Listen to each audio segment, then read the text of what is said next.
నమస్తే, నా పేరు తేజస్విని. బీసీఎన్ న్యూస్ కి స్వాగతం. ముందుగా ముఖ్యాంశాలు.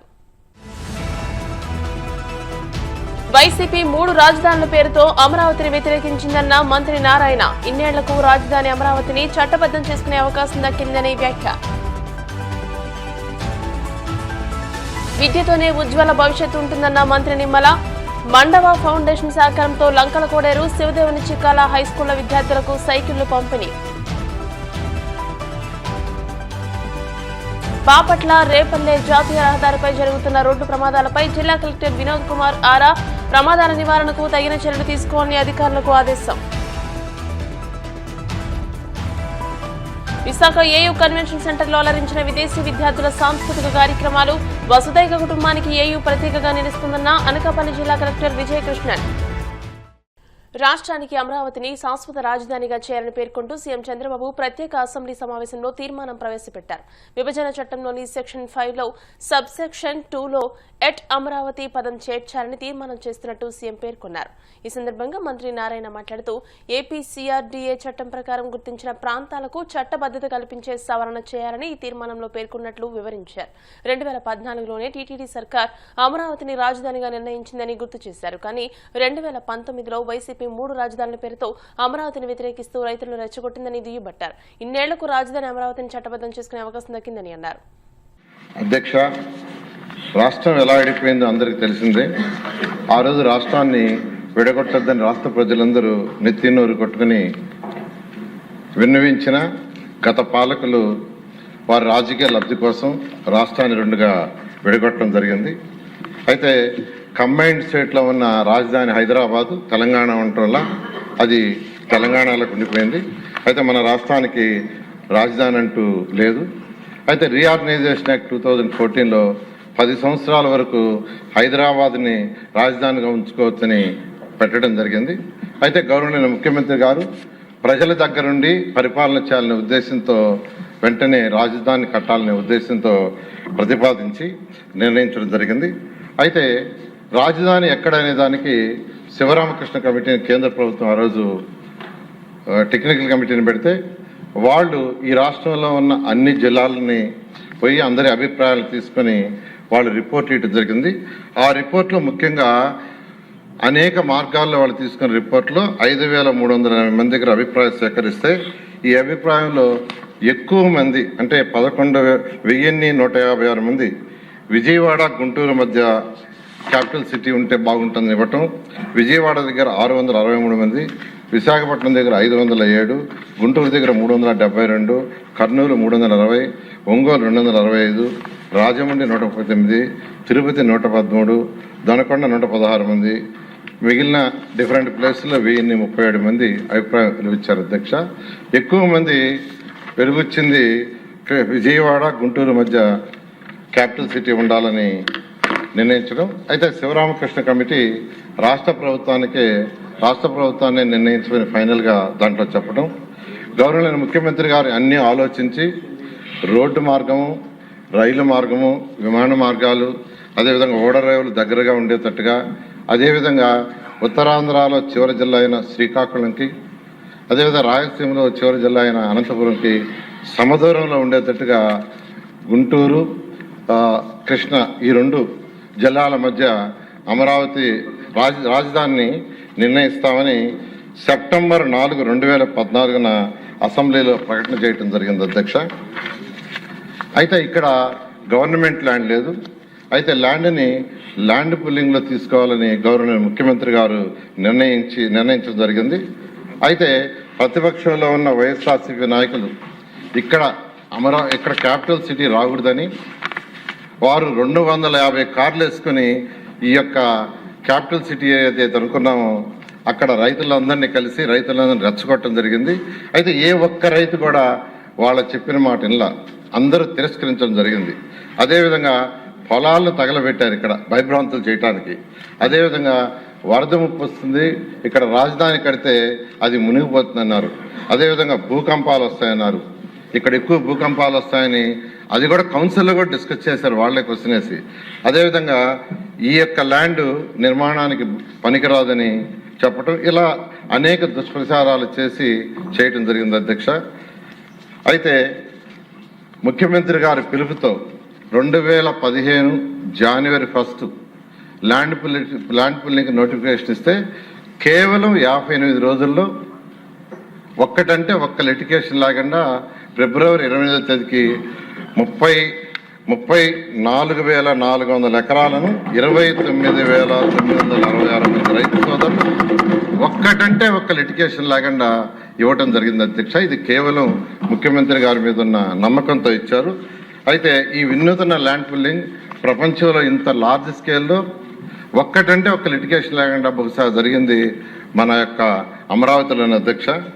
అయితే రైతు సోదరులకు ఆ రోజు వాళ్ళందరితో కూర్చొని అనేక దఫాలు డిస్కస్ చేసి ఒక అగ్రిమెంట్, అంటే ల్యాండ్ని డెవలప్ చేసిన తర్వాత జరీబ్ ల్యాండ్ అయితే 1000 చదరపు అడుగులు రెసిడెన్షియల్, 450 చదరపు అడుగులు కమర్షియల్, నాన్ జరీబ్ అయితే 1000 చదరపు అడుగులు రెసిడెన్షియల్, 250 చదరపు అడుగులు కమర్షియల్ ఇచ్చేటట్టుగా, అంతేకాకుండా 10 సంవత్సరాల పాటు వాళ్ళకి యాన్యుటీ ఇచ్చేటట్టుగా, జరీబ్ అయితే 50,000, నాన్ జరీబ్ 30,000 ఇచ్చేటట్టుగాను, అంతేకాకుండా ప్రతి సంవత్సరం నాన్ జరీబ్కి 3,000 పెంచేటట్టుగా, జరీబ్కి వచ్చి 5,000 పెంచేటట్టుగా ఆ రోజు గవర్నర్ ముఖ్యమంత్రి గారితో వాళ్ళందరూ డిస్కస్ చేసి రైతు సోదరులందరూ నిర్ణయించారు. దాన్ని ముఖ్యమంత్రి గారు యాక్సెప్ట్ చేయటం, రైతు సోదరులకు అంతేకాకుండా రుణమాఫీ, రైతు కూలీలు ఎవరైతే ఉండారో, అంటే ఈ భూములు ల్యాండ్ పూలింగ్ తీసుకోవటం వల్ల రైతు కూలీలకి ఉపాధి పోతుందనే ఉద్దేశంతో రైతు కూలీలకు పెన్షను, అదే కాకుండా స్కిల్ డెవలప్మెంట్ చేసి వాళ్ళకు ఉద్యోగాలు వచ్చే విధంగా చేయటం, ఉచిత విద్య, ఉచిత వైద్యం, అన్నా క్యాంటీన్ వంటి సదుపాయాలు కల్పించడానికి అంగీకరించి అవన్నీ చేయటం జరిగింది అధ్యక్ష. అయితే ల్యాండ్ పుల్లింగ్ అయిన తర్వాత, అంటే వైసీపీ నాయకులు ఎన్ని ఇబ్బందులు పెట్టినా, ఎన్ని దుష్ప్రచారాలు చేసినా, ల్యాండ్ చేతికి వచ్చిన తర్వాత ప్రపంచంలో ఉన్న టాప్ 5 సిటీస్లో ఒక సిటీగా అమరావతిని కట్టాలని గౌరవ ముఖ్యమంత్రి గారు సింగపూర్ ప్రభుత్వం ఈ యొక్క లేఅవుట్స్ డిజైన్ చేయడంలో చాలా ఎక్స్పర్ట్స్, వారిని గౌరవ ముఖ్యమంత్రి గారు సంప్రదించడం, వారు వెంటనే ఒక ఎంఓయూ విద్యతోనే ఉజ్వల భవిష్యత్తు ఉంటుందని మంత్రి నిమ్మల రామానాయుడు అన్నారు. పశ్చిమ గోదావరి జిల్లా పాలకొల్లు మండలం లంకల కోడేరు జెడ్పీ హైస్కూల్లో మండవ ఫౌండేషన్ అందజేసిన సైకిళ్లను లంకల కోడేరు శివదేవుని చిక్కాల హైస్కూళ్లకు చెందిన 214 మంది విద్యార్థులకు పంపిణీ చేశారు. ఈ సందర్భంగా మంత్రి నిమ్మల రామానాయుడు మాట్లాడుతూ జగన్ అప్పులకు రాష్ట్ర ఆర్థిక పరిస్థితి చిన్నభిన్నమైందని, రాష్ట్ర ఆర్థిక పరిస్థితి బాగాలేదని కూర్చోకుండా ప్రజలకు మేలు జరిగే కార్యక్రమాలకు వివిధ కంపెనీలు, ఏజెన్సీల ద్వారా CSR నిధులను తీసుకువచ్చేలా కృషి చేస్తున్నారని తెలియజేశారు. ఇందులో భాగంగానే మండవ ఫౌండేషన్ ద్వారా CSR నిధులతో విద్యార్థులకు సైకిళ్లను పంపిణీ చేస్తున్నామని తెలియజేశారు. ఒక మంత్రిగా కంటే ఒక ధర్మారావు ఫౌండేషన్ చైర్మన్ గా, అంటే ఒక స్వచ్ఛంద సంస్థకు సంబంధించిన చైర్మన్ గా చెప్పుకోవడానికే నేను ఎక్కువ ఇష్టపడుతూ ఉంటా. దేశమంతా కూడా మంచి ఫేమస్ నూజివీడు సీడ్స్ అనేది, వాళ్ళు కూడా చాలా చారిటీ ఉన్నటువంటి వ్యక్తులు, వాళ్ళు కూడా ఆ నూజివీడు సీడ్స్ అంటూనే మళ్ళీ మండవ ఫౌండేషన్ అని కూడా పెట్టి ఎన్నో సేవా కార్యక్రమాలు చేస్తూ ఉన్నారు.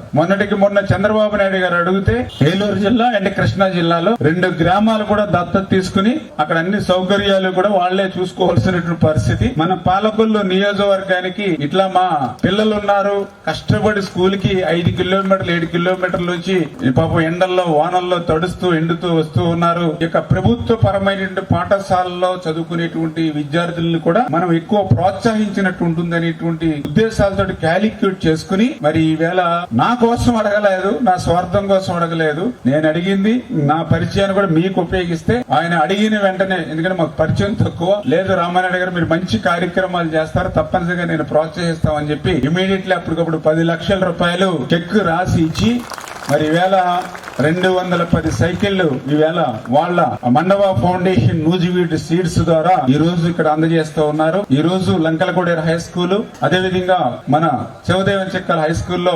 213 మంది స్టూడెంట్స్ ఉన్నారు 9th క్లాస్. అంచేత 210 వీళ్ళ ఫౌండేషన్ నుంచి ఇస్తూ 3 సైకిల్స్ వేరే ఫౌండేషన్ ఇస్తే ఈ 2 స్కూల్స్ కంప్లీట్ అవుతాయని చెప్పేసి ఈ రోజు ఇక్కడ ఈ ఫంక్షన్ ఏర్పాటు చేస్తాం. బాపట్ల రేపల్లె జాతీయ రహదారిపై శివంగులపాలెం కన్నెగంటివారిపాలెం ఓలేరు వద్ద జరుగుతున్న రోడ్డు ప్రమాదాలకు గల కారణాలపై జిల్లా కలెక్టర్ వినోద్ కుమార్ ఆరా తీశారు. జాతీయ రహదారి నుండి కన్నెగంటివారిపాలెం ఓలేరు గ్రామానికి వెళ్లే మలుపు వద్ద రోడ్డుకు ఇరువైపులా ఉన్న ఎత్తైన స్తంభాల వల్లే ప్రమాదాలు ఎక్కువగా జరుగుతున్నాయని బట్టిప్రోలు ఎస్ఐ కలెక్టర్కు వివరించారు. ప్రమాదాల నివారణకు తగు చర్యలు తీసుకోవాలని కలెక్టర్ అధికారులకు సూచించారు. శ్రీరామనవమి పర్వదినాన పశ్చిమ గోదావరి జిల్లా ఆకివీడులోని పెదపేట రామాలయం వద్ద ఓ వర్గానికి చెందిన వ్యక్తులు ఏపీ డిప్యూటీ స్పీకర్ రఘురామకృష్ణరాజుపై దాడికి యత్నించిన సంగతి తెలిసిందే. ఈ దాడిపై రఘురామకృష్ణరాజు స్పందిస్తూ తనపై జరిగిన దాడి కేవలం ఆకస్మికం కాదని అది ముందస్తుగా ప్లాన్ చేసిన హత్యాయత్నమని ఆరోపించారు. ముందుగానే బయట ప్రాంతాల నుంచి కొందరు వ్యక్తులు ఆకివీడుకు చేరుకున్నారని, రాళ్లు, కత్తులు, మేకలతో తనపై దాడి చేసేందుకు వచ్చారని పేర్కొన్నారు. ఇలాంటి వికృత చేష్టలను ఆదిలోనే అరికట్టకపోతే అవి సమాజానికి పెద్ద ముప్పుగా మారతాయని హెచ్చరించారు. ఈ ఘటనకు బాధ్యులైన వారిపై పోలీసులు కఠినమైన చర్యలు తీసుకోవాలని డిమాండ్ చేశారు. పరమతం అంటే ఇంత ద్వేషం, పరమతస్తుని చంపేయాలి అన్నంత ఆవేశం, ఆక్రోశం మరి ప్రత్యక్షంగా ఈరోజు చూడటం జరిగింది. మరి ఇది దేనికి దారితీస్తుంది అనేది, ఈ వెర్రి అనేది, ఈ ఉన్మాదం అనేది ఫర్దర్ గా వేలునకుండా దీన్ని ఈ స్టేజ్ లో ఒకటి వేళ్లతో అంటే ఉన్మాద చేష్టల్ని ఇప్పుడే సమూలంగా ఈ చిగురులు వేసే సమయంలోనే మన ప్రభుత్వం చట్టపరంగా అన్ని చర్యలు తీసుకోవాలి. తప్పకుండా చర్యలు తీసుకుంటుందని నేను కూడా భావిస్తున్నాను. ఖచ్చితంగా అక్కడ అన్ని రికార్డ్స్ కూడా స్పష్టంగా ఉన్నాయి. 1932 RSR రికార్డ్స్ కూడా స్పష్టంగా ఉన్నాయి. అక్కడ గుడి రామాలయం అనే ఉంది. రామాలయం పేరు మీదే గత కొన్ని దశాబ్దాలుగా అక్కడ బిల్లు కూడా పే చేయడం జరుగుతుంది. రాముల వారి విగ్రహాలు ఉన్నాయి. అన్ని డాక్యుమెంట్స్ లో కూడా రామాలయం అనే చాలా స్పష్టంగా ఉంది. కాబట్టి ఈ రోజు తీసుకున్న ఖచ్చితంగా నిర్ణయం కమ్ వాట్ మే అక్కడ రామాలయం కట్టి బయట వ్యక్తుల ప్రమేయమే ఉంది. ఏ రోజు కూడా ఆ ప్రాంతంలో జై భీమ్ అని మనం చూడాల.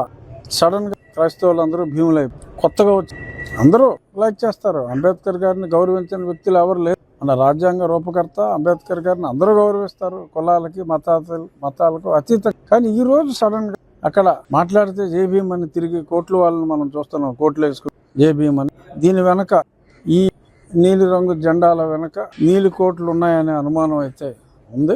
బట్ ఏదైనా పూర్తిగా విచారణ జరగకుండా మనం యథమర్థంగా చెప్పలేం. బట్ అక్కడ వీడియోలు అన్నింటిలో స్పష్టంగా రాత్రికి రాత్రి వెలసిన జెండాలు, ఆ జెండాలు తీసుకొచ్చి పెట్టిన వాళ్ళు అక్కడ కొన్ని గృహాల్లో ఉండటం, సడన్ గా ఈ కత్తులు ఇటువంటివన్నీ కూడా ఆ గృహాల్లోకి చేరటం ఖచ్చితంగా పెద్ద కుట్ర ఉన్నది అన్నది 100% ఆ కుట్ర వెనక ఎవరున్నారు అనేది పోలీసులు తేల్చాలి. త్వరలో ఆ విషయం కూడా పోలీసులు తెలుస్తారని అనుకుంటున్నాను. ఇప్పుడు ఇందులో ప్రముఖంగా ఎవరెవరైతే పాత్ర వహించారు అందరూ చూశారు, వాళ్ళు ఐడెంటిఫై చేశారు, పేర్లు చెప్పారు.